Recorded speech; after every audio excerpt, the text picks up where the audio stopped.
Hello, everyone. I'm Sinema77, horror and cult film lover. I'm back with another movie review. Now, let's see. Unfortunately, I think this is pretty much about the last as far as the erotic Sharon Stone movies go. But yeah, so I reviewed Basic Instinct. I reviewed Basic Instinct 2. So I figure I'd go ahead and do the other Sharon Stone erotic yeah, erotic thriller. We're going to talk about Sliver. This movie.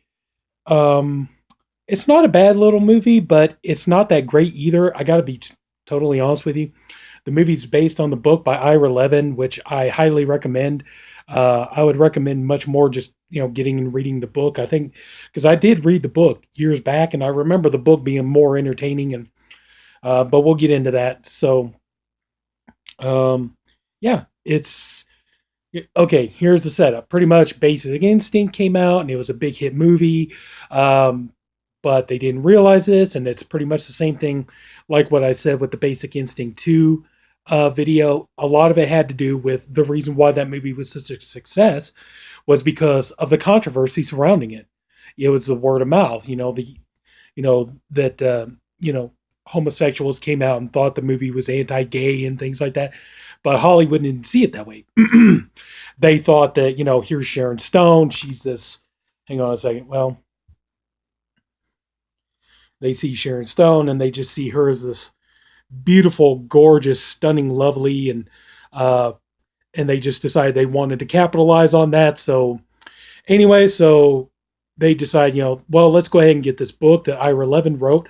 And Ira Levin, being a great writer, he wrote, two really classic horror thriller stories. He created Rosemary's Baby. He also created The Stepford Wives, and so they decided, let's get this book, and we can, the book has a little bit of eroticism to it, but the book is written as more of like a straight up thriller, kind of like a whodunit, straight up suspense thriller. But they decided, well, we're going to go ahead and we're going to get Joe Esterhazy, who wrote Basic Instinct, and we're going to get him to write the screenplay to this, and just make it, put more eroticism in it, or more sexiness into it, and ultimately that's going to end up making this a big hit movie. Come to find out, no, it didn't exactly do that. It didn't really work that way. The movie, if I remember correctly, yeah, the movie kind of tanked at the box office. Kind of the biggest thing a lot of people remember from it was the UB40 cover of "I Can't Help Falling in Love with You." But the story is pretty simple. You have Carly, who played by Sharon Stone. She moves into this beautiful, really upscale, ritzy Manhattan building, and turns out it's one of these kind of places, kind of like the rich and elite live there, and you got to have money to live in this place. Well, so she moves in. Conveniently enough, after a young woman was murdered there, and basically, she's going to go ahead and get the murdered woman's apartment. So she moves in and everything, and everything seems to start off kind of normal, and she's just going about her daily routine, only to find out that later on she finds out in the movie that later on she's in the bathtub and she decides to make herself feel good, so she starts masturbating in the tub, and unbeknownst to her, she's being watched. And one of the things that really bothers me about this movie is like the book did better at setting it up, because the book was kind of, like I said, the book was more of a whodunit, and the book was kind of more about who is the one, who's the one committing the murders, who's the one who, we find out that somebody, is sitting behind this wall of monitors, and there's cameras in every apartment. There's a sound hookup in every apartment. And in the book, like I said, it was handled better in the book, but the movie, I mean, for God's sake, even the back of the DVD cover ruins it for you. They already tell you it's William Baldwin's character, Zeke. They already tell you. So it's like, any suspense or any kind of like genuine fright to that is pretty much long gone out the window. But yeah, but that was kind of the thing I remember about the book. When reading the book, you didn't know who it was until, near the end. But yeah, so they kind of just ruined that right off the bat. And so anyway, oh, sorry. Hang on one second. I apologize for that. So anyway, so our main character, Carly, I think I said her name was Casey. I'm sorry. Actually, it's Carly. So she moves into this apartment building, and she meets William Baldwin's character Zeke, and just kind of you know it starts off normal, but everything just kind of starts getting weirder, and then she ends up meeting this writer named Jack, who is played by Tom Berenger, who he comes off, he's a writer, but he's very smug, very full of himself, thinks very highly of himself. He The way he talks to Carly, he seems like he's got it in his head like he's going to seduce Carly with no effort at all. But it turns out Carly is not particularly like smitten with him or anything. Um, that was one thing that, sorry, forgive me, dry throat. But that was one thing that I remember people complaining about when the movie first came out. It's kind of like, yeah, there was like Sharon Stone just didn't really have any chemistry with either Baldwin or Berenger. And there were even reports that supposedly, like, yeah, behind the scenes that Sharon Stone and Billy Baldwin, the two of them didn't get along anyway. But you could kind of see, yeah, there's not particularly much in the way of chemistry here, but the two of them, they start getting along, and it's like it's trying to set up this love triangle, which, like I said, when there's not really any chemistry, the love triangle doesn't really work. Like I said, especially that even though like the character of Jack is really trying to seduce Carly, it seems like Carly just has no interest in him, and she just thinks he's kind of smug and full of himself, and just not particularly interested in him at all. But Zeke, she kind of works up a little bit more chemistry with him, and they decide to go have a workout together, which leads to them getting into this really kinky sex scene. And one thing that I thought was kind of weird was when she's having sex with Zeke, it's kind of set up in this situation that Carly is like really sexually repressed, and that she's on the verge of just having the biggest orgasm she's ever had in her life. And that scene kind of does, I mean, it's like, yeah, it's kind of nice to see the Sharon Stone nudity. It's kind of nice to see, Sharon Stone's character, have raging orgasms. But at the same time, it's like, it doesn't particularly make a lot of sense. I mean, especially when at the beginning of the movie, we see her masturbating in a bathtub. So I don't know. It just kind of, I don't know. It's weird to me,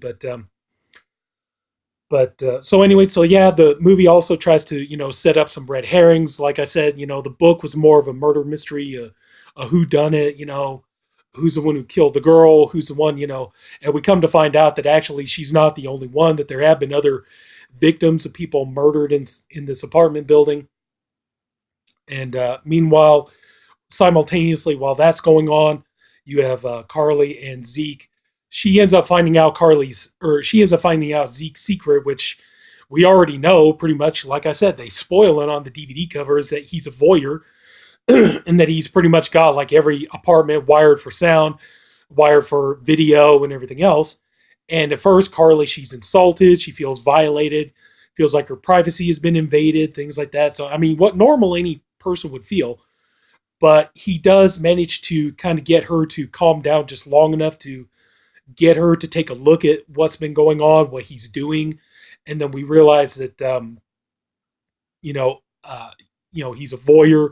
He loves watching these people. He's going on and on talking about it's better than any soap opera. It's better than any TV show. It's better than any movie. This is real life. And, and he's talking about how addictive it can become. And so he sits her down and, she starts, looking at it, and she too become enthralled with the whole thing. And so she decides, yeah, she's getting into this. And, then basically it just kind of very shoddily sets up that, she starts to suspect kind of that it's like on one end you got Zeke. He's setting up the character of Jack to be the killer. Jack at the same time is setting up the character of Zeke to be the killer. And Carly, she's, stuck in the middle. Doesn't really know who the killer is. Doesn't really know who she can trust, if she could trust either of them. And pretty much, sorry, I'm giving away a spoiler here, but pretty much by the end of the movie, she finally comes to the realization the best thing for her to do is to go up and just look at the footage that Zeke shot, and from the video camera, and she finds out that basically, big surprise, Jack was the killer. And because it's already hinted at during the course of the movie that Jack had an affair with the girl. He knew her. He knew some of these other women. That it just seems kind of strange. All these women that he went after ended up dying and things like that. And so yeah, it's just kind of like I said. The book was so much better. The book was better written. The book kind of handled the whole building the tension and creating the suspense better than the movie did. It seemed like the movie was just kind of more focused on trying to not so much, create an interesting, intense thriller. It just feels kind of more like it was just more interested in just trying to, capitalize on that Sharon Stone, sexiness, eroticism, and nudity carrying over from Basic Instinct. And that's kind of the thing that, didn't help this movie. And like I said, I believe the movie flopped at the box office. I did hear that Ira Levin said he was not happy with the movie at all. Um, uh, yeah, just the movie didn't do well, and a lot of that had to do with the fact that, like I said, the thing what made Basic Instinct the big smash hit that it was. Now this movie, it might have flopped when it first came out, and maybe over time it's gained like a cult status, but still, the movie didn't do well, and a lot of that had to go to the fact that Basic Instinct was more a movie that was a success because of all the, you know, the controversy and everything surrounding it, and all the, the hype and everything that went into it, and that's what ultimately made that movie a success. And then when this movie came out and everybody just saw it's kind of, this is a bit more of just kind of like a humdrum thriller, and you don't have that, extra controversy or anything. Sorry, I know I keep saying the word controversy. I'm sorry, but you don't have any of that extra drama or anything like that to, really reel in the audience. Then it's just not going to work as well. So, but and like I said, just the book was better. I've seen much better suspense thrillers, honestly. The acting, like I said, they do well, but like I said, just there's not really chemistry between Sharon Stone and Baldwin or Sharon Stone and Berenger, so they just don't really have much, going for them. Even though all three of them are really fine actors and actresses, I would just say kind of the biggest reason you're going to want to watch this is for the Sharon Stone nudity.